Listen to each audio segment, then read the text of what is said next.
ดิเฮานี่แหละสั่งเอายังงงเหรอเนาะสวัสดีสวัสดีเลยยังงงอยู่แล้วแล้วว่าทางนี้ว่าบ่แม่นเนาะก็งงเลยผมเนี่ยนะขอแห้งของคนมาดีกะแน่นอนยุ่งโค้งผมแน่นอนบ้านยังอยู่เมืองโค้งมาเซอร์ไพรส์บอกโก้พี่น้องอยู่หน้าฟังอ๋อหน้าฟังโอ้หน้าฟังไงหน้าฟังติดกับ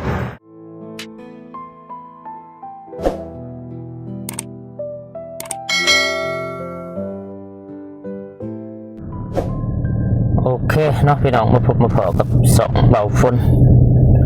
เสร็จเก่าเสร็จเคยพี่น้องเนาะตอนนี้เบาฝนก็ได้เดินทางเนาะมาถัดแต่งพี่น้องมาถัดแต่งคือมาเข้ามาตัวเมืองเนาะพี่น้องเนาะไปเสื้อไผ่แล้วก็สิซื้อปูนไปให้ทีมงานเขามีแต่ว่าถ่าลุ่นหรือว่าถ่าเบิ่งน้ำกันเนาะพี่น้องเนาะว่าเบาฝนสิเอาปูนจำนวนตนหนึ่งเนาะพี่น้องตนหนึ่งหรือว่า20 สอบเนาะเอาไปให้ทีมงานเฮาเนาะถ้าเบิ่งจะเป็นเบาเจ็บเบาตูนเบาอนงบ่หรือว่าผู้ใดพี่น้องมีแต่ถ้าเบิ่งนำกันเนาะโอเคพี่น้องกันหมดกับกราบทักทายสบายดีเด้อสวัสดีพ่อแม่พี่น้องบัดสุขคนบ่อยู่ภายในและก็ต่างประเทศเนาะก็ยินดีต้อนรับเข้าสู่ช่องเบาฝนลาวใต้เส้นเก่าเส้นเคยพี่น้องเนาะโอเคพี่น้องตอนนี้เบาฝนก็ได้เดินทางมาฮอดทัดแตงหรือว่าฮอดตัวเมืองแล้วเบาฝนก็สิเข้าไปหานปูนหานที่เพิ่นขายปูนนั่นแหละซีมังเนาะพี่น้องเนาะเอาไปให้ทีมงานเฮาก็บ่แม่นว่าเบิดทุกคนเนาะพี่น้องเนาะสิไปเซอร์ไพรส์พี่น้องบ่แม่นสิไปเซอร์ไพรส์ทีมงานเฮาผู้ใดผู้หนึงนี่แหละในทีมงานสายบุญลาวใต้เนาะพี่น้องเนาะมีแต่ว่าถ้าฝาก FC หรือว่าผู้ใหญ่ใจบุญติดตามไปนำกันเนาะว่าบ่ฝนสิเอาไปให้ไผโอเคพี่น้องเดินทางบ่าวจันทีพี่น้องบ่าวจันทีคนดังแต่ว่าบ่ฝนก็บ่เคยได้ร่วมงานกับเพิ่นนะพี่น้องเนาะแต่ว่าก็พอรู้จักอยู่เคยเห็นในเฟซนะพี่น้องไปเดินทางพี่น้องทางหน้าบ่ฝนนี่ก็จะเป็นนี่แหละหานที่บ่ฝนมาซื้อประจำนี่พี่น้องฮอดเลย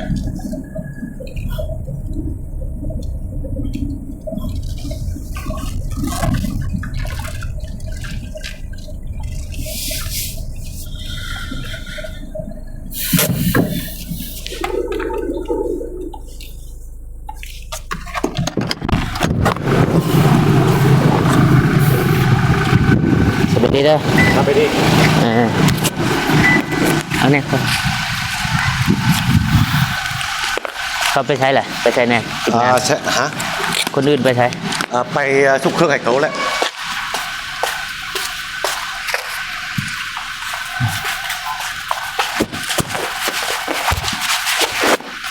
สิพาไปใช้ไหม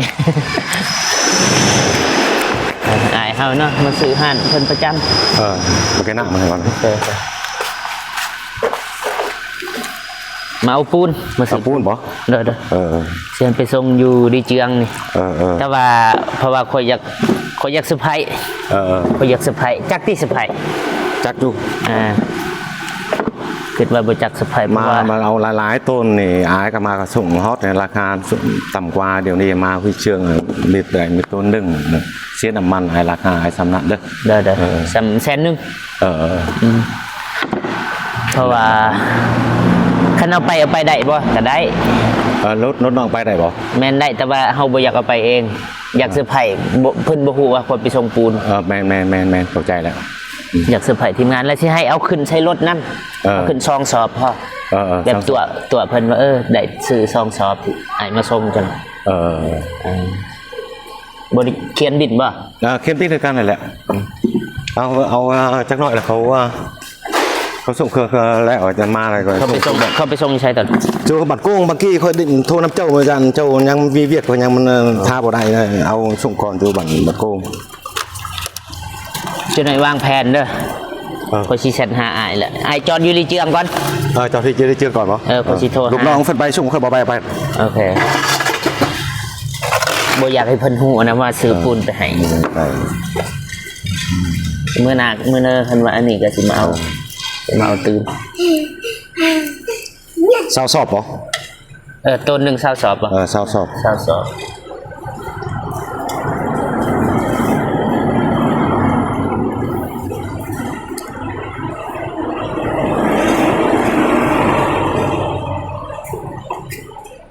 จะจื้อป้ายรถเฮาเด้อเฮาสิจอดรถอยู่แคมทางหั่นน่ะขึ้นไปแต่ในเบื้องซ้ายมือ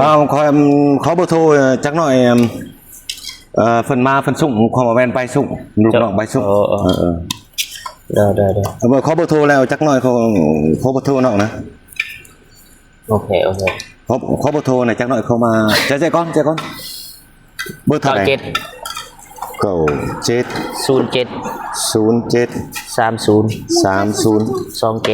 30 ชื่อน้องชื่ออย่างไรนะ สายฝน ฮะ สายฝน สายโฟนเนาะ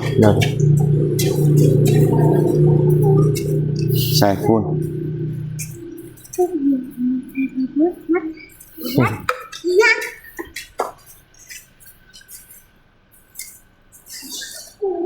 จักหน่อยเขามาเป็นคนโทรจัก ขึ้นใช้รถก่อนก็ได้ติตอนฮะเขาอยากได้เอาขึ้นใช้รถจาก2 สอบ 2 สอบบ่2 สอบมาเอายัง18 สอบบ่แม่นไหมพอสิไปตัวเพิ่นก่อนมีแต่2 สอบจักหน่อยเขาเอาเบอร์โทรให้เพิ่นตัวนี้ละมันจะมาส่งตัวนี้แล้วได้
เอา3 สอบเลยเอาลง3 เอา3 สอบบ่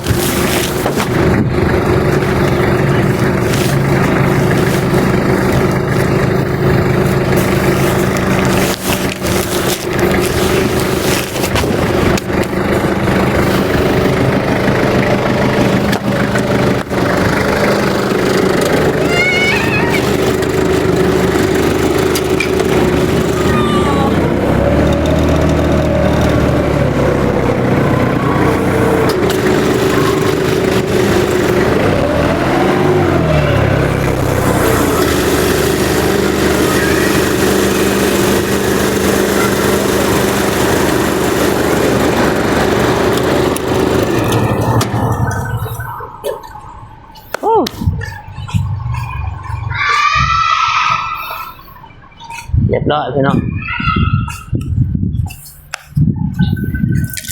ประมาณนี้เนาะหน้าหาดอายเพิ่นทีมงานเฮาก็เคยมาซื้ออยู่นี่เนาะพี่น้องเนาะพอดีให้ทางอายเพิ่นไปส่งโอเคพี่น้องพอดีเบาฝนเอาขึ้นรถเบาฝนกับ3 สอบนะพี่น้องเนาะเพื่อบ่ให้เพิ่นคนที่โชคดีเพิ่นหูเนาะที่จริงปูนเบาฝนไปสะพายกับต้นหนึ่งนะพี่น้องหรือว่า20 สอบแต่บ่ฝนสิเอาไปก่อน3 สอบแล้วก็สิให้ทางเจ้าของห้านเพิ่นไปส่งอีก17 สอบเนาะน้ำลังเนาะพี่น้องเนาะเพื่อเป็นการเซอร์ไพรส์ทางนั่นแหละผู้โชคดีพี่น้องมีแต่ว่าฝากติดตามไปนำกันเนาะมันผู้โชคดีแม่นผู้ใดเนาะพี่น้องเนาะโอเคพี่น้องไปจะได้ก็ไปเบิ่งไปชมกันเนาะเดินทางไปพุ่นก่อนไปส่งปูนให้เพิ่นก่อนแล้วก็สิถ่ายอีกเทื่อนึงโอเคพี่น้องหอดเป็นที่เรียบร้อยพี่น้องเพื่อนหรือว่าบ้านผู้โชคดีพี่น้องเนาะแต่ว่าบ่ฮู้ว่าบ่พ้นมาถึกลังหรือบ่เนาะ เพราะว่าบ่าวฝนก็บ่เคยมาจากเทื่อเนาะทางนี้เนาะพี่น้องเนาะหลายๆคนน่าจะฮู้น่าจะขุดอยู่เนาะบ้านโอ้แม่นละจื้ออยู่คลิปไอเตียงเพิ่นเนาะพี่น้องเนาะตอนนั้นก็จะประมาณนี้พี่น้อง FC น่าจะฮู้จักอยู่ว่าเป็นบ้านของผู้ใดเนาะพี่น้องเนาะเดี๋ยวจะเข้าไปหาทางเพิ่นบ่ฮู้เฮือนหลังใดได้เฮือนบ่โก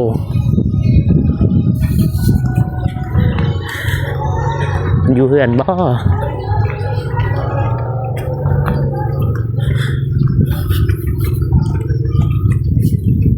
น้องปลาหลังบ้านพี่น้อง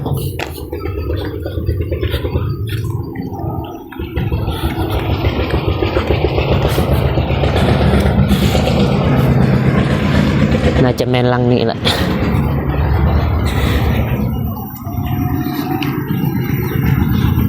กาขึ้นแน่ก็หากันมามือทำอิดพี่น้องเบาโกมีคนอยู่กันบ่โอ้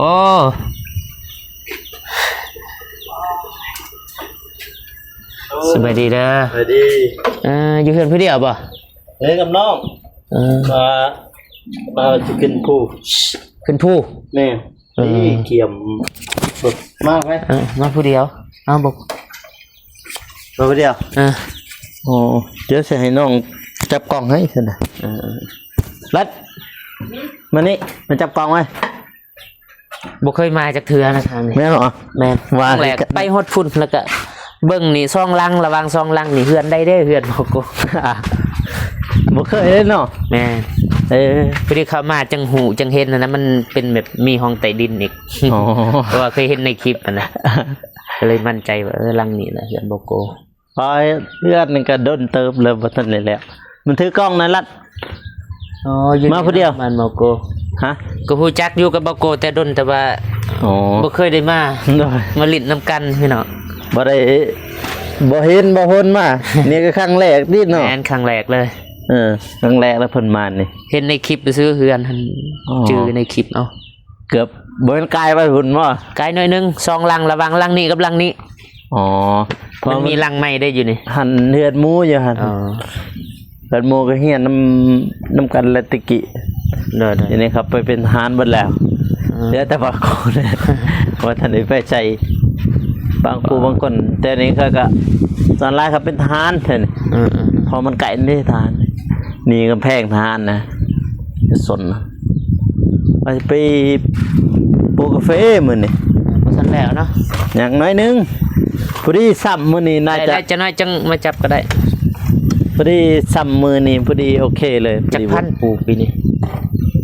จักดีจะหมด2บ่นี่ว่าสิเอา อยู่ใส่อยู่ภูพุ่น ผู้ตีนผู้นั่นแหล้ว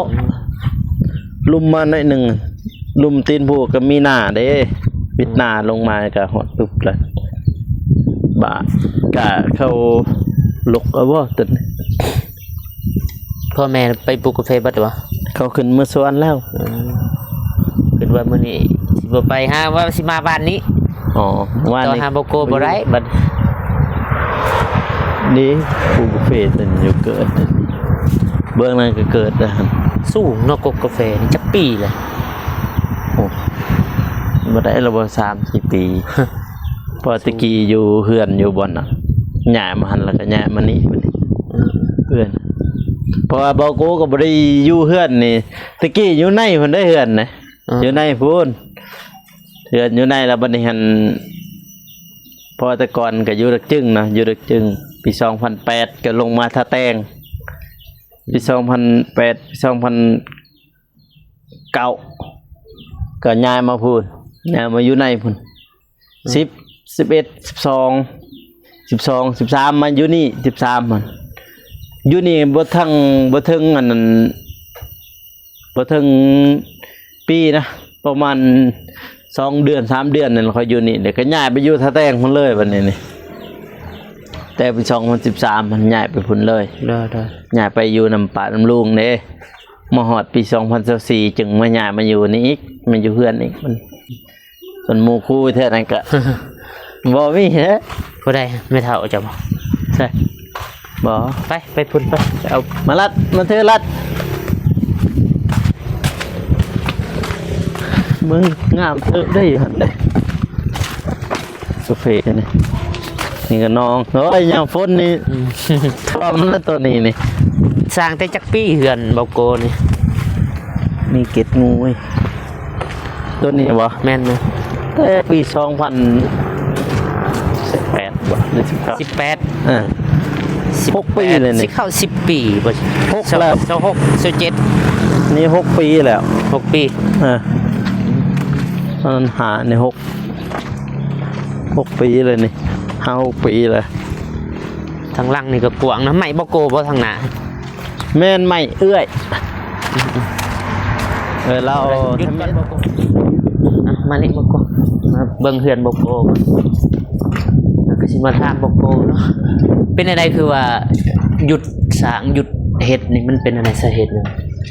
สร้างเอียงปูนก็สิเบิดเด้ดิ เดี๋ยวเพิ่น แสด ก็ ง บ่ ว่า ได้มา บ่มีงบ แม่นบ่มีงบเฮ็ดต่อ พอดีใช่6 ปีเนาะ แม่นโอ้ยตั้งแต่ก็อยู่ท่าแต่งพุ่นตอนพ่อเขาเฮ็ดทำอิฐหั่นข่อยบ่ทันได้มาเด้แต่ท่าแต่งยังอยู่กับป้ากับลูกอยู่หั่นแล้วมีแต่เพิ่นเทเสาขึ้นซื่อๆแบบก่อเสาขึ้นไปหั่นน่ะ เด้อ มันแล้ว แจกอยู่บ่จะมาแจกอยู่บ่ มันแล้วหั่นจึงมาปี2022เพิ่นจึงเทคานแล้วเทพื้นถ้านี่ก็ยังสิเทอีกหนึ่งนั่นแหละ เทก็ พอเบิ่งนี่แม่เราอยากได้ประตูเล็กขนาด ตัวเล็กแบบประตูม้วนนั่นบ่ ประตูมวนแบบตัวดึงเบิ่งนี่ก็เท สีคลายเครื่องบ่อยู่นี่สมมุติว่าเฮือนแล้ว จุดประสงค์เป้าหมายน้องเบา มี โก แต่เอื้อยแล้วเพิ่นว่าตัวเองสิขายเครื่องอยู่หั่นมันได้ใหม่อยู่แม่นแล้วหั่นเพิ่นว่าตัวเองสิขายเครื่องอยู่หั่นเพิ่นว่าไรว่านี่ก็พูดแหละเบิดนี่ก็ย่ำกาแฟเพิ่นแหละ สิได้สืบต่อ สืบต่อ เพราะว่างบบ่โกบ่มีเนาะพี่น้องเนาะปัจจุบันนี่ไอ้ต้น มีงบก็มีงบ หลาย แล้ว ปีเนาะบ่ทันแล้ว หลายปีแล้วนกปีเลยนี่ปีกายนี่ว่าเตียงมาทายจะมีกันเพิ่นมายำฝนมันสิท่วมอยู่หลุมหั่นอยู่หลุมมันยังสิท่วมอีก อยู่ลุ่มนี่บ่ แม่น เอ้าคิดว่าสิเฮ็ดห้องใต้ดินเลย น้ำมันท่วมมันดิ ท่วมห้องนี่บ่ ท่วมครึ่งพุ่นแล้วนึกว่าลงไปก็วิทย์ น้ำหั่น เอามันสิเป็นหยังสมมุติว่าปะมันเป็นอันนั้นเลยสมมุติว่า ก็บ่เป็นหยังแต่ว่าแม่เราว่าอยากแบบว่าอยากใส่อยู่ลุ่มหั่นแน่อยากอยู่ลุ่มหั่นแน่นะ โอ้อยากทมอยากก็คิดว่าสิทมทิ่ม บ่กระทมแบบซ้ำบ่ให้มันน้ำมันออกหั่นน่ะน้ำมันเข้าหั่นน่ะแต่ที่จริงมันสิทมทางนอกนี่ก่อนมีเงินทมทางนอกทมทางนอกทมหมดแต่ว่าทมทางนอกก็อยากให้สูงกว่าเขาเบื้องนั่นอีก เบื้องเบื้องอะเตาสูงกว่ามันเพราะว่าตะกี้มันเป็นน้องมันไงเด้แต่นี่ดิ ได้ พี่น้องเรียกว่าสนนี่นะสนนี่น้องมันแล้วก็พูดหอดกำแพงตัวนะฮะแล้วก็พูดหอดเถือนหันตัวนะเป็นน้องใหญ่แล้วบัดนี้เพราะว่าเขาจัดสรรเนี่ยตะกี้หันอยู่ในหันมันบ้านมันเขาอยู่ในเนาะบ้านอยู่ในบัดนี้หันทหารมาอยู่เขาเสียทหารใหญ่กองพันใหญ่ฮะเขาเลยให้ประชาชนแต่ในใหญ่ออกมานอกนี่ก็เลยมาตั้งแถวเป็นจังซี่บัดเห็น ไปเอาปูนลง5 ซอบแม่เพิ่นฝากมาแต่ว่าซื้อซอบ3 ซอบเพราะมันซื้อมาแต่แตงมันบ่มีเบิดก็เลยสิเอาเงินให้บ่โกซื้ออยู่นี่อีก เนอะ เอ้ย แม่ ซื้อจะ พิมพ์เพิ่นหั่นบ่ แม่นหลายคนอยู่ โอ้ยเด้อบ่ถอยมาอีกบ่ ถอยสิถอยไปพุ่นอยู่หั่นแหละ อันนี้ก็ได้แล้วก็ถอยมา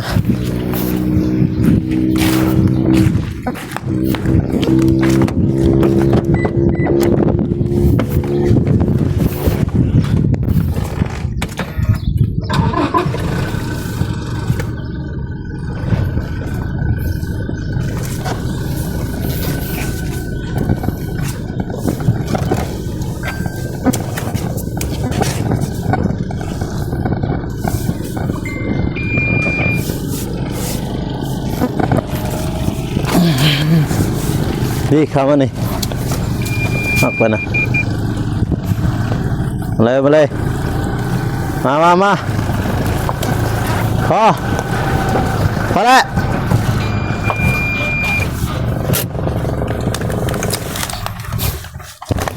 พ่อบ่ พอแล้ว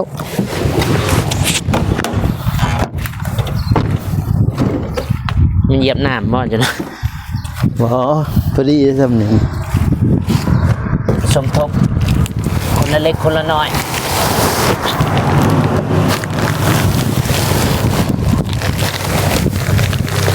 นี่ก็พุ่นแล้วย่ามกาแฟพุ่นแล้ว นี่วะ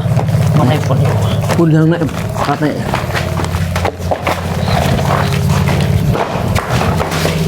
ทางนี้เลย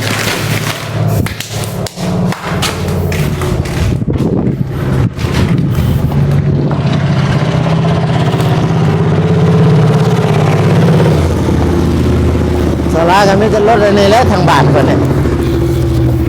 ยามเช้าเนี่ยมีแต่รถกำนันนี่แหละทางบ้าน บั่มเลยนะ เสียงสนั่น ผู้ใดตื่นสวยเนาะ เปิดอยากหายเนาะกันอยากนอน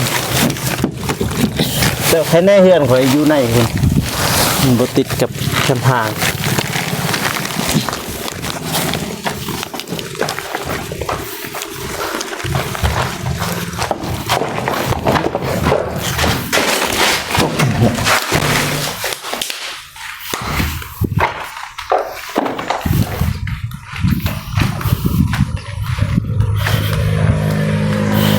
ยามกาแฟเพิ่นนะเดือน9 เดือน 10เพิ่นนะยามกาแฟ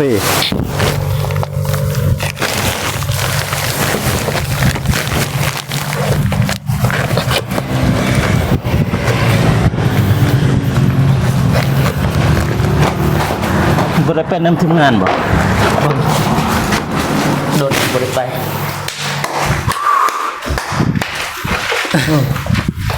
ออกกำลังกายแต่เสาร์นี่เนาะ ฮะ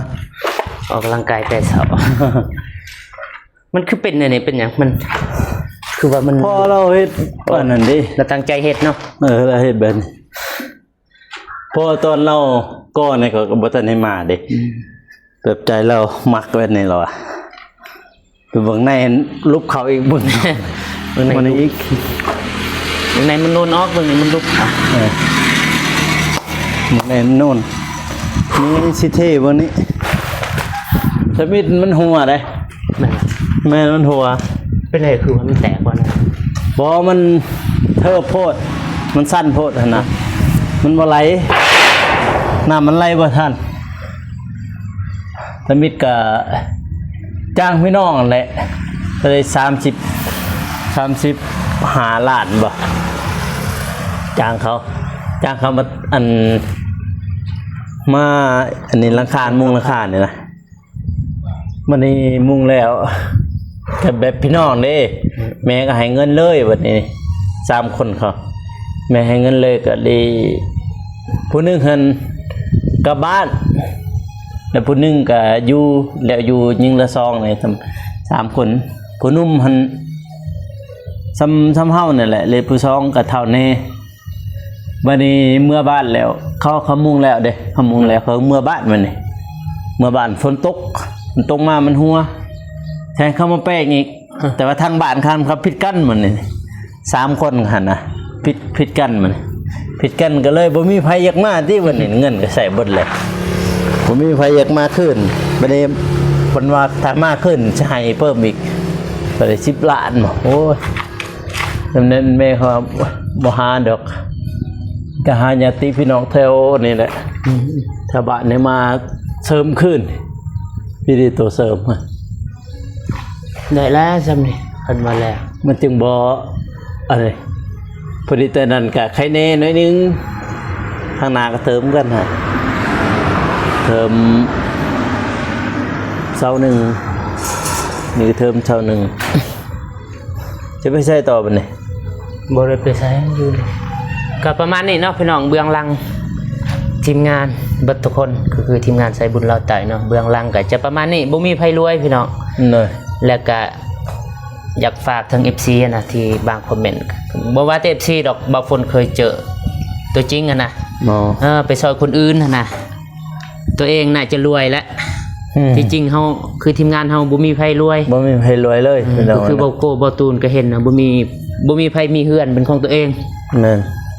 คือซอยก็คือซอยด้วยใจนะพี่ ซ น้ อ อย ง ด้วยใจ แม่ ซอยเขาเจะด้วยใจอ่ะพี่น้องเอ้ย บ่มีใครมีเนาะก็คือเบาโก้นี่3สิได้ซำนี้ แม่น 6-7 ปีพุ่น 6-7 ปีพุ่นแล้ว บ่ธรรมดานะพี่น้องเนาะได้ซำนี้ถือว่าสุดยอดแล้วแต่บางคนนี่บ่มีฮอดเช้าซับ เบาโก้ได้ซำนี้คือว่าโอเคแล้ว ประตูยังฮอดใส่ละเหือนเพิ่นมันก่อแล้วบ่ ยังเห็นอยู่ท่านกำลังหาสร้างกอมา อ๋อคือเห็นว่าเพิ่นซื้ออีหยังอันบล็อกบ่ บอกบ่ แม่นสั่งดินบล็อกมาเพิ่นน่ะสิก่อ ก่อนไว้อยู่ดอกก่อ แม่นแต่ดินบล็อกไว้อะ ถ้าคนเป็นนี่คือเฮาบ่เป็นนี่ย่อ พอยังบ่เป็นก่อนี่บ่ปานใดผสม ผสมปูนให้พอได้พี่น้องเอ้ยโบกก็บ่ปานใดนะโบก กะอีกประมาณจักปีนี่จังสิแหละบ่โก โอ้นี่ปี2026เนาะ แม่น30แล้วก็ปี 27 28ประมาณนั้นแหละกะประมาณนั้นกะ27 28ประมาณนั้นน่ะ โอเคเนาะพี่น้องเนาะฝากถึงที่หรือว่าผู้ใหญ่ใจบุญเนาะที่เบิ่งคลิปเบาฝนหรือว่าคลิปทีมงานเบ่ทุกคนถ้าว่าอยากช่วยเหลือทางเบาโกเนาะก็อีต้นคือกันนะทางเบาโกก็บ่มีเฮือนอยู่ก็คือเบาฝนในไทยบางยานี่เฮือนก็หลังเก่าแล้วเนาะ เนอะ จักเท่าใดปีเลยเฮือน โอ้ตั้งแต่ปี2013นั่นแหละ แม่นแต่ว่ามันผุมันพังนะพี่น้องยามฝนก็ลำบากแน่ น้ำบนหัวตัวทางนั้น ถ้าว่าอยากซอยเบาโกก็ซอยได้เนาะพี่น้อง เนอะ บ่แต่เบาโกบ่เบาตูนก็แล้วแต่พี่น้องหรือว่าสิให้ผู้ใดผู้หนึงเป็นสะพานบุญเพื่อมาซอยเบาโกก็ได้เนาะพี่น้องเนาะ นั่นน่ะ ก็ประมาณนี้แหละเพื่อนเบาโกเบาฝนก็หากันมาครั้งแรกคือกัน บ่เคย เพราะ มา เพราะบ่เคยเห็นแน่ว่าฝนมาทางนี้ บ่จื้อแน่สิไปฮอดพุดเพื่อนหลังนั้นบ่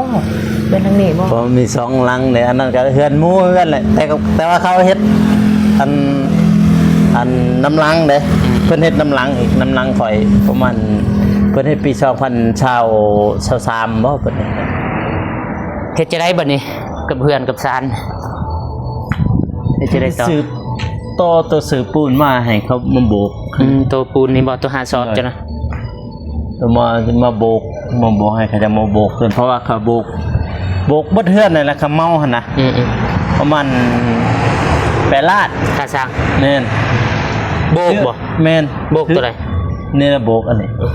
ขานี่นะมีทั้งในทั้งนอก บ่ทันโบกอันนั้นก็สิโบกต่ออีกทีโบกให้มันเนียนกว่านี้อีก จักดิตัวนั้นหันบ่จักดิทางโบบางทีตัวเทิงหันสิบ่เอาเพิ่นใส่มานี่ก็โลนึงอันเด้สออันปูนนี่ตัวนึงก็ ไปรถไป จักดิเพิ่นจะฮะจังบ่บน รถไป โอ้เด้ เป็นรถสวัสดีมาหาไผเนาะมาหาไผ พระจุ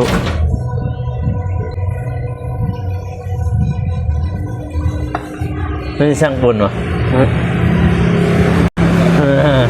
อันนี้ดิ เฮานี่แหละสั่ง เอายังงงเหรอเนาะ สวัสดีจ้ะ สวัสดีเลยยังงงอยู่แล้วแล้วว่าทางนี้ว่าบ่แม่นเนาะก็งงเลย โมเมนต์นะขอแห้งกูคนมาเลยดีกะ แม่นเนาะ ยุ่งโค้งผม แม่นเนาะบ้านยังอยู่เมืองโคง มาเซอร์ไพรส์โลโก้พี่น้อง เอาอยู่นะฟัง อ๋อ หน้าฟัง เนี่ย โอ้ นะฟังไง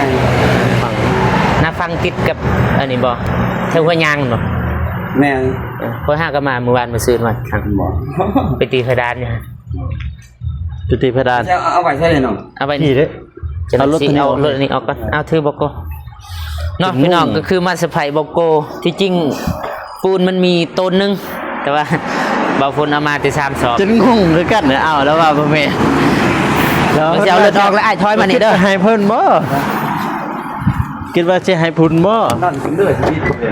ฮะ นั่นเลือดชีวิตตัวขานี่นะชีวิตเนาะ จากได้จากตัวนั้นแหละสิบ่วิทย์เล็กมันนั่นแหละ ตัวนี้ เล็กมันนะจะบ่ผิด มันเป็นไม่ยอมพ่อเด็กคือเลือก็บริเวณ อ๋อจมได้มัน นาทีนี้เพราะว่าพี่ถ่ายมันกระตุ้งหมดมันหมดดีเด่งคือถ่ายมันกระตุ้งเดี๋ยวจะเบิ่งเรื่องนาที ลองอ่ะยันตัวนี้นะสิบ่ผิดนี่ มาเจอ คือสิแล้วไล่เติบอยู่เนาะบัดนี้บ่โก ฮะ จะมาอยู่นี่มันมืดทางบอกจะ น่า ไป จะ อยู่ น่าจะหลาย กล้องไปอยู่ สิบ่ นี่จะอยู่มันแจก พี่รัดมันอยู่นี่ เจ้าอยู่ เบิ่งแล้วสิว่าถอยมันนี่ สิถอยกลับไปพุ่น มันบ่คุ้งบ่กับอัน จักแดะลองเบิ่ง คือสิแล้วไล่เติบอยู่เนาะบัดนี้ เด้ ต้ อ นหนึงโบกน่าจะได้อยู่ น่าจะเพราะว่าเพิ่นใส่มานี่ต้นหนึงอะเด้พูดนี่ต้นหนึงอีน่าจะสิบ่แล้วบ่ แล้วอยู่ในอันต้นหนึงบ่ แม่นทั้งอยู่ในทั้งอันนี้แหละ โอ้แล้ว เพราะ ได้ ทั้ง อยู่ ทั้งนอกทั้งนอกบ่หลายดอกทั้งนอกทั้งในทั้งสิหลายลองเบิ่งเพิ่นสิขึ้นมัน จะอยู่หันและเวลาจะถ่ายมันแจกโทรศัพท์คนมันบ่แจก เบิ่งทางนั้นเด้อ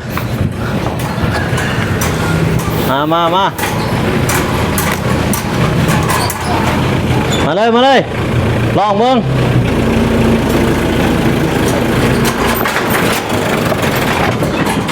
โอ้วิทย์อยู่เรื่องวิทย์ หนาเนาะ แม่นบ่โอ้ไปคุ้งเอิกมันหั่นคุ้งเอิกรถ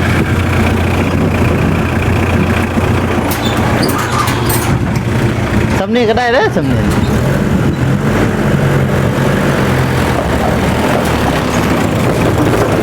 ไปเลยได้บ่ได้แล้วพอแล้วสีมันบ่เป็นหยังดอก แต่ว่าหินอันนี้ซื้อหินนิดหน่อยนี่มันเป็นตามหินแบบนี้ซื้อ แล้วแง่นะ บดแห้งแล้วทำบ่ได้ โอ้ยถ้าขึ้นมาเนี่ยพอดีทางลังจำอ่ะ อันนี้นี่หินแบบนี้ ขึ้นมาพอดีทางลังจำอ่ะนะ พอแล้ว ก็นั่นดีเพราะว่าเขาเป็นเดี๋ยวก็ดึงแง่เลยเขาเสียเพราะท่าน เงินบ่มันคงอันนี้ อยู่นี่มันสูงเลยนี่ แม่นะ มันต่ำกับ พอดีขึ้นนี่พอดีต่ำนี่เลยอารมณ์จังไหน ตา นี่ มเพื่อนหนาตามเพื่อนหลัง เอาลงบัตรเนี่ยแล้วแต่เพิ่นมีวิธีนั่นแหละ ตัวนี้เฉพาะแกสังกะสีเนาะ แง่เพื่อนชี้กันเลย ลูกเล็ก เล็กยาว6 เมตรต้องชี้ยาวกว่านั้นแต่ถ้าเขาสั่งสัญญา อ๋อย าวไปได้ยาวทำ1 2 เมตรแต่ว่า อือ เดี๋ยวแต่สวงในเถื่อนเหมือนกันเอามุ่งชัวเดียวก็ไปชี้โจ้น้องนี่ได้ก่อนมาเลยแต่คอยโจ้เนี่ยอยู่ตัวนึง ก็ ไปนี่ได้บ่โก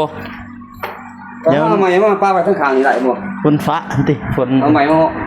ป้าโจ้น้องนี่แล้วก็ไปเมียนกันนะ ก็ได้คือกัน เดี๋ยวสอง เอาหนึงบ่โกมาได้ ถ้าว่าจะเสียไว้นี่ก็เสียใหม่มาห้องเด้อ บ่อยู่นี่ก็ได้อยู่ นี่เนาะ อยู่ในเพราะว่าอยู่ในพ่นก็เอาไว้อยู่นี่ก็ได้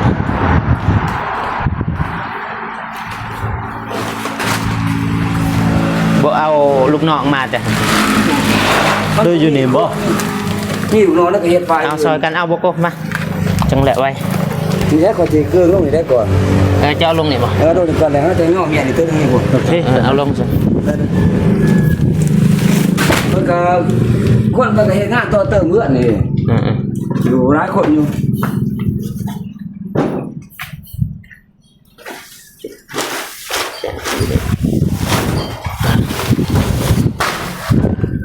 พอดีจักสอบต้นน่ะ ซาวสอบ ถ้าสอบ อันนี้เจ็ด แม่นเอามา3นั่นเองมาสะพายแม่นประมาณสะพายเพิ่นมีแต่3สอบ โอ้โหเงินเมื่อทั้งหมด พอแล้วอ้าวบ่แม่น แต่ ค่อย สอบลูกชาย ขึ้นอยู่หั่นนะ 100,000 90ปลายพันแต่ว่าเพิ่นมาส่ง5,000 อ๋ออยู่หั่น จริงอยู่นี่ก็มีแต่ว่าเฮาเคยซื้ออยู่หั่นก็ยันว่ามานี่แล้วมันสิแพงอ่ะนะเฮาก็ ซื้อใช่นี่ อยู่ทะแตง แท้ๆหุ่น อยู่บ้านซะ ส่งมาแท้ๆหุ่นเหรอ แม่น โอ้โหเพราะเราอยู่ใกล้ๆ บ่ นี่ ว่าสิขี่มาทามอยู่นี่แต่ว่าขึ้นไปขึ้นมาสมมุติว่ามันแพงกว่าอยู่หั่น แต่อยู่บ้านกงเนี่ยนะ ขี่รถไปพอดีก็โค้งใส่เอาขึ้นไปเรื่อยก็มาส่งเลย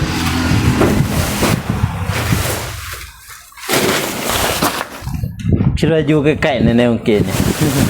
เลยอยู่ เขาย่างไปได้เมื่อกี้นี่ให้อ้ายถ่ายอยู่ อ๋อ ก็เลยเอิ้น ผมไว้ยังงงอยู่เลย ถามก่อนจัก5 นาทีบ่โกไป พ พุ่ อน จัก พอก็มาทักแล้วโอ้คือเราให้เฮือนหลังนั้นบ่ถ้าเฮือนหลังนั้นเพิ่นสิเข้าทางนั้นเบิ่ทางนี้ งานเราขายดีเพราะเราขายส่ง อ๋อ ถ้ากูห้องจักกับเราแท้ๆนี่ใกล้บ่ไกลก็บ่ได้เสียครับ เขาเล็กอันเดียวนี่เราไปส่งฮอดบ้านอันเดียว อ๋อ 2 อันไว้นั่นนี่หาไปส่งอยู่พุ่นอยู่อาหารหันไปส่งฮอดอาหาร โอ้ ตอนเฮ็ดบ้านน้องก็เดยบ่แม่นแล่นไฟต่อสายไฟ โอ้หันตัวใดนี่ หาดไม้เด้ ต่างไม้บ่ทันเอาปี ตัวหน้าปั๊มน้ำมัน หน้าปั้น โอ้ มา อ๋อน้ำมันสุภาษิตฮะ แม่น น้ำมันบ้านหัวซะ อ๋อ บ้านเดียว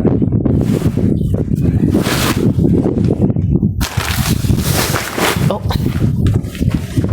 แล้วอีดอกโบกอันนี้พอดีแล้วเลยเรือกับเรือ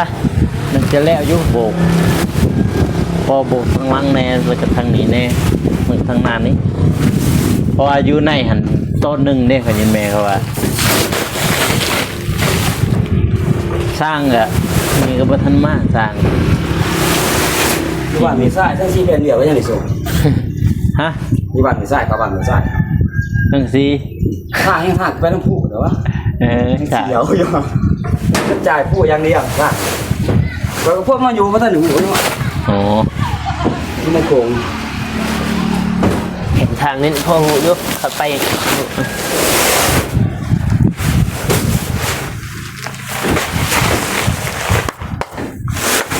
เมื่อกี้งงอ้าว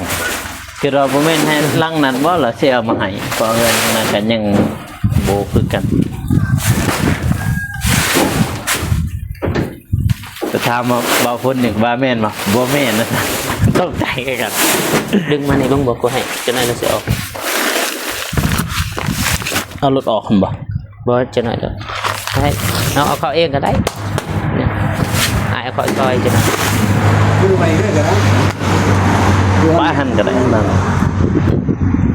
ท่านยังมึง ตัวนั้น ท่านบ่มีรถมาหอดหรอก บ่ฮะ ถึงเอาไป สิถึกเหยียบ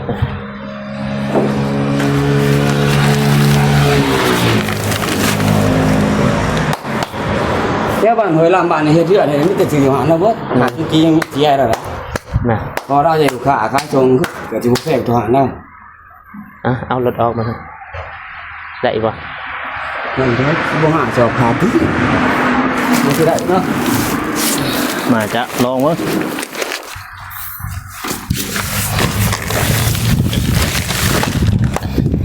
น่าจะขาดดอก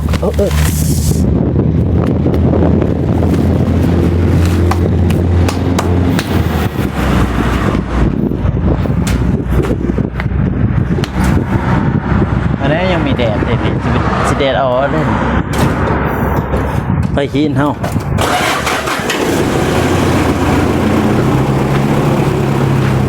ออกแล้วบ่โอ้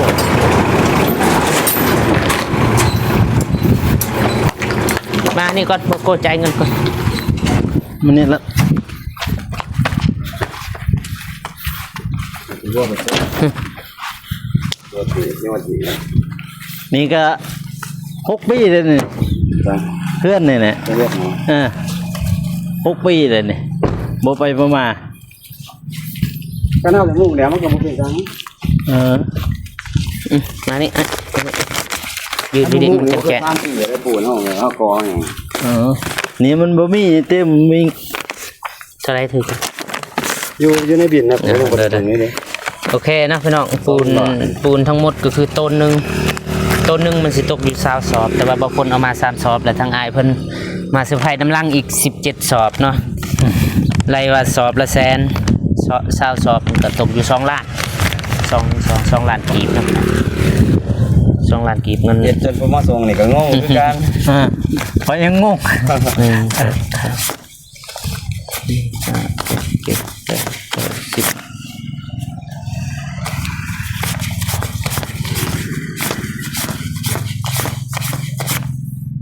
มาเนี่ยไทยรูปบอกว่า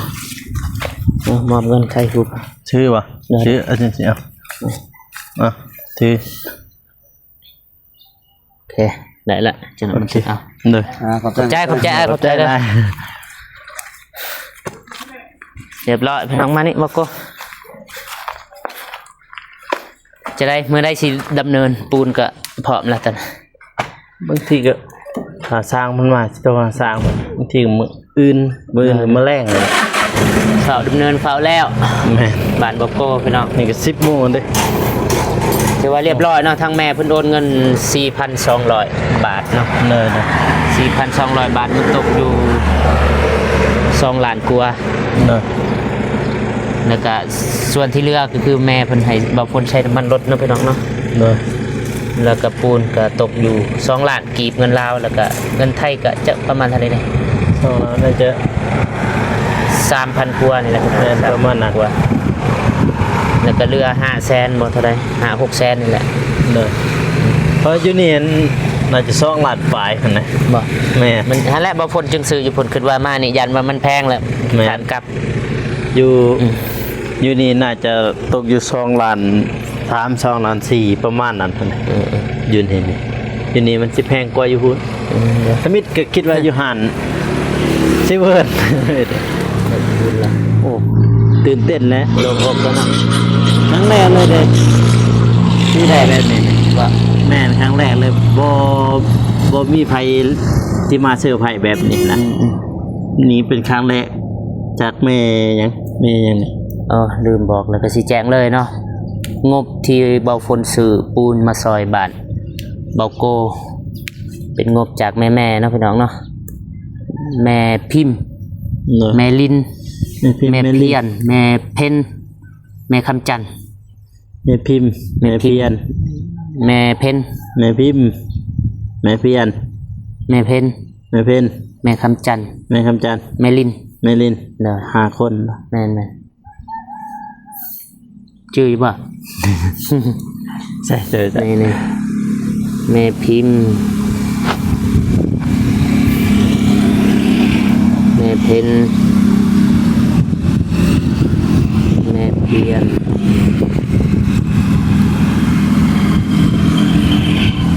แม่ลินแม่คำจันทร์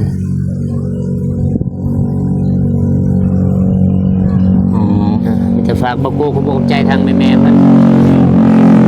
แม่พิมพ์แม่เพนแม่เพียนแม่ลินแม่คำจันทร์ เด้อรู้ชื่อกับอัน เอาจังไดก็ขอบคุณเด้อทางแม่ๆที่สปอร์ตหรือว่า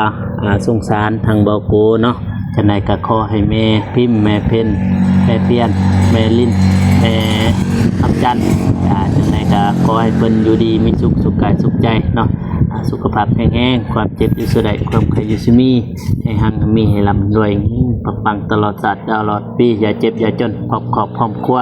ไปใส่มาใส่ไปหอดจอดถึงให้มีแต่คนหักคนหอมคนหักคนแพงทานิกขอบคุณหลายๆเด้อทางแม่ๆเพิ่นเด้อ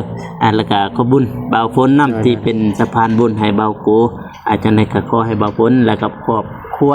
จงดีมีสุขสุขกายสุขใจสุขภาพแข็งแรงเด้อทานิกก็ขอบคุณที่FC เพิ่นสงสารหรือว่าเบิ่งคลิปเบาฝนแต่ต้นจนจบเนาะก็นี่ก็ไปพรเด้อฝนเด้อ ขอบใจสำหรับขอพรบอกโก้เนาะ หน่อย แล้วก็บอกฝนก็บอกขอบใจเนาะทางแม่